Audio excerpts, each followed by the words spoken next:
no disrespect. He's following up My Crazy Life.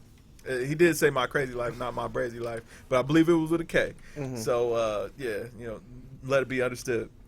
So going into this album now. First of all, I got into this album late this week. You know what I mean? Mm-hmm. I had my own things I had to work on this week, so I got into it about Thursday, and you guys had already kind of been talking on it. So I got into this. I was kind of scared. I'll be honest. I wasn't a big fan of My Crazy Life, so I didn't know what this album was going to turn out to be. And I got into it, man, and I was pleasantly surprised, man. It was heavy West Coast album. Like, man, it felt like I was cruising down Crenshaw, going to the Slauson swap meet, listening to this album, just the whole way. You know what I'm saying? I had to put on my my khakis and some Jordan 1s. You know what I'm saying? Button all the way up to the top. Button all the way up to the top. Just to get out there, man. But this album was very good, man. If nothing else, it was a very cohesive album from start to finish. It never had that jarring or jolted feeling where the music just kind of broke off or the sound changed up. Like, he really layered the tracks together from one to the next, and let you know like what this is, man. At the end of the day, you was gonna know you listen to somebody from the West Coast. You know what I'm saying? You know what I'm saying? You was being bull bombing Belective. You know what I mean?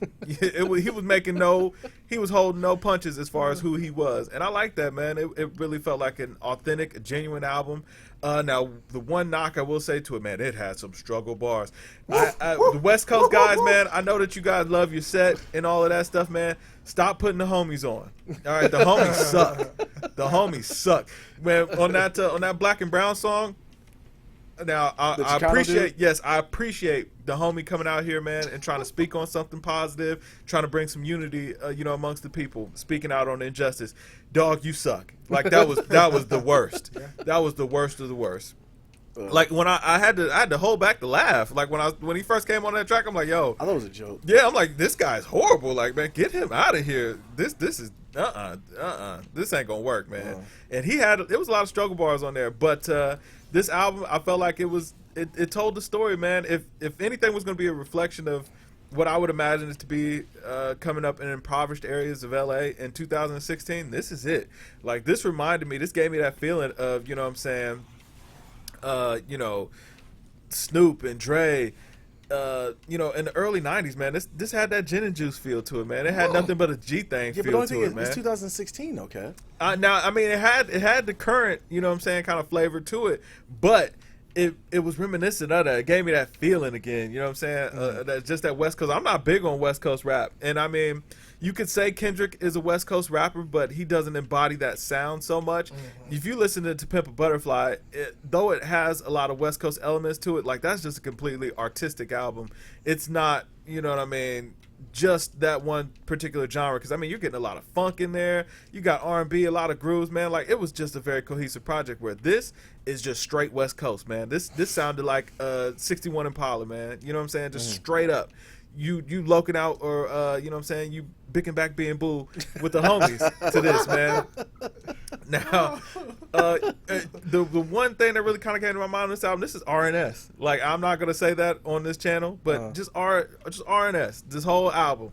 And it was good, man. The features were poor, but the production was really solid. Hold on, slow down. What's R&S? We'll talk about it offline. Okay. Yeah. But you know what I'm saying? Oh, okay. Yeah. Okay. Go ahead. Okay. So, right. The album, man, very cohesive, man. Just a good project from start to finish. Like, when I got back around to the first track, I hadn't even realized I was finished with it, because I could just let it play on repeat, man. It was a really solid album to me. Okay. Yeah. Again, please don't put the homies on, man. They don't deserve to be on. Mm-hmm. They suck. They will never make it. They need to find something else to do in life, because this rapping thing ain't for them.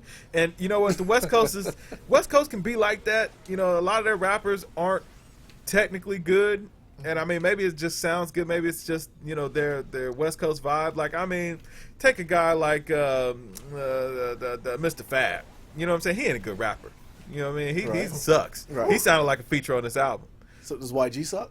YG doesn't. YG doesn't suck. Like, really? He was an alright rapper. Like, he had some struggle bars on there, but when everything I heard from him, bro, I believed it. You know what I'm saying? Absolutely. Like, it sounded like he was talking about his real life, and he wasn't. I don't want to say he was really glorifying negativity, so much on this album, but he was just kind of speaking on the real, and I always appreciate that. And with that, I would have to give this album, if I was going to review it, for a rating, I would say I'd give it probably about 83, 84. Okay. Yeah, it was a really enjoyable album. I'll listen to it again. I'll probably listen to it all summer. Okay. Okay. Yep. That's what's up. Go ahead. Yeah, do your thing, man. Because I know Nate Year's got I know it's gonna be passionate. Yeah. Yeah, go on. Hey, we don't know, man. Go ahead. First, I don't like West Coast rappers really. So going into this album, I kind of was already prejudging it. I do like the West Coast sound, like the production. I do like the production on this album. I thought it was solid, but I'm so ingrained in the East Coast and lyricist that I look for that on every album. Maybe that's just a fault of my own, and that kind of skews my opinion of some albums where the bars are severely lacking. This album, there was one song that just really got to me, and I actually lost sleep over it. And I gotta pull it up here. Twist My Fingers. Yeah. And I'm gonna tell you why. Oh man, why am I saying the outro in my head? The chorus. Get a girl to sing that, man. That's not a dude's chorus. You should not be harmonizing on that.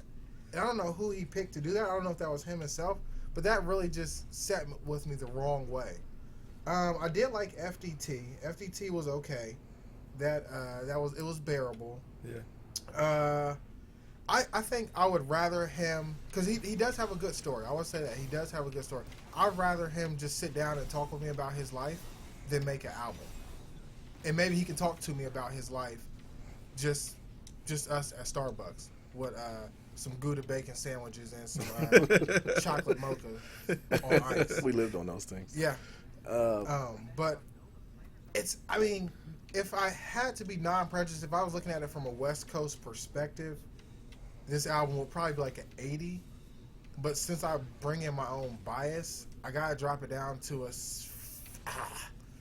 man, I'm gonna give it a 60. I'm gonna give it a 60. Ooh, man, 20 points? Yeah, you knocked him on 20 points. if I grew up in the West Coast, man, I would, like you said, that's how I feel about this it. Album. Yeah. But like, since I was so ingrained in the East Coast, I gotta drop it those 20, man. No, that's fair. I got it. That's fair. Okay. Well, all right. So let me just start this by saying, like, when I listened to this album and I made it about halfway through to the song right before the Drake song, and I deleted this album off my phone because I was so upset at how bad the album sounded. Like, I really didn't understand. I thought it was a joke. I really looked at it and I'm like, okay, my hitters. I got that song before, and that was like his big hit. So I knew who the guy was. And I knew that it was going to be a very, very, very strict West Coast album. I knew it was going to be that way. But I didn't expect for it to be to the point where I'm not going to join a gang. Okay, YG? When I left, I wanted to go get some red chucks. I want to start sea walking. I want to start doing all kinds of gang affiliated things, but I realized I'm a dad. I'm not in a gang, so I couldn't do it. But I erased the album off my phone. Yeah. I stopped listening to it. I messaged both y'all. Hit us up in the group chat, and I said, listen, I can't do it. I'm about to not review this album because I just can't make it through. But the culture called you. The culture made me go back. I did do it for the culture. I went back and listened to the second half, and it does pick up after the Drake song. And Drake is a culture vulture at this point. I'm so to the point where Drake is. I'm sorry, he's a culture vulture. He's gonna need to switch the flow up. I ain't gonna lie. He's gonna need to do something. Yeah. Okay. He's going to go get into a fight or something. Just I don't know. But that's besides the point. Well, I know we're doing that album, but talk to us about that real quick. What's that? Give us a quick synopsis about Drake, the culture vulture. Because we don't know who the guy is. He's a Canadian. You know what I'm saying? He's a light skinned dude from Canada as a Jew. And so I don't know who he is. And the fact that he can get on, he hangs out with all these guys who are affiliated, like YG, The Game, who actually lived that life. Kind of like Chris Brown. I think Chris Brown does a bad job of that as well, which is weird to him and Chris Brown. But I think they both got hypnotized by those majestic buns of Rihanna. Yeah. So that's a whole other thing. But back to YG. So I couldn't make it through it, man. Like I really was like about to throw up in my mouth listening to this album. And the second half of it does pick up a little bit, but I really don't get the allure of it. I remember, and I watched his interview on The Breakfast Club, which he kind of sounds like a smart dude, and I do give it up to the fact that he is truly West Coast. That is really his thing. Yeah. I've listened to a lot of West Coast albums, and I did not leave it thinking, like, I don't ever want to listen to an album again. Like, even Nipsey Hussle, who is strictly West Coast, I like Nipsey Hussle because he can actually rap. But YG is like some of the things he was talking a lot of slang that I just didn't know what the hell he was saying. Yeah, that's honest. And that's what got me, man. And like I got the whole boom back, boom, boom. Like he replaced all the C's with B's. I get it, he's a blood, and I can respect the fact that that's their life. I don't live that life, so I don't know what the heck he's talking about. But also, I do like the fact that The Chronic was a good album, but I like The Chronic left in 19 whatever it came out. I don't want a new version of The Chronic coming out, which is what this was trying to be, and that really just got to me, and I couldn't make it through it. I don't know. It's not an East Coast roots thing because even though I do love East Coast music, I like West Coast music as well because I love Kendrick's album. But Kendrick's album even had songs kind of like this, you know. So at first I kind of was like, okay, this is going to be the West Coast themed type, West Coast heavy album. I mean, heavy song, and then it'd be something new. Give me something like just regular. No, it stayed West Coast the entire time. Yeah.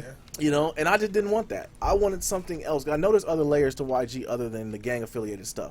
I know there has to be other layers to him, and I think that he can get away with it on this album because it was a. I think at this point people were just scared of him too. So the Still Brazy thing, he definitely is a little off.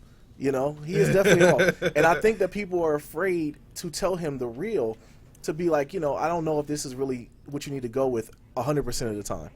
You know what I'm saying? And that was my point Is of he it. off because he replaces his C's with B's? No, but that's a gang thing. Okay. Like where he's from, like he said on the Breakfast Club interview, that's just regular for him. He doesn't even think about it. He just does it. And I get that. I do like the fact that he stays true to form with that, but it's just not my type of album. I acknowledge it as being a good album, but I acknowledge it also as not being an album that I like. Right. You know, because like I wanted it out of there. I couldn't wait for the album to end. But I also left it being like, okay, he has a message behind it because he has some good things he was talking about. Yeah, he was trying.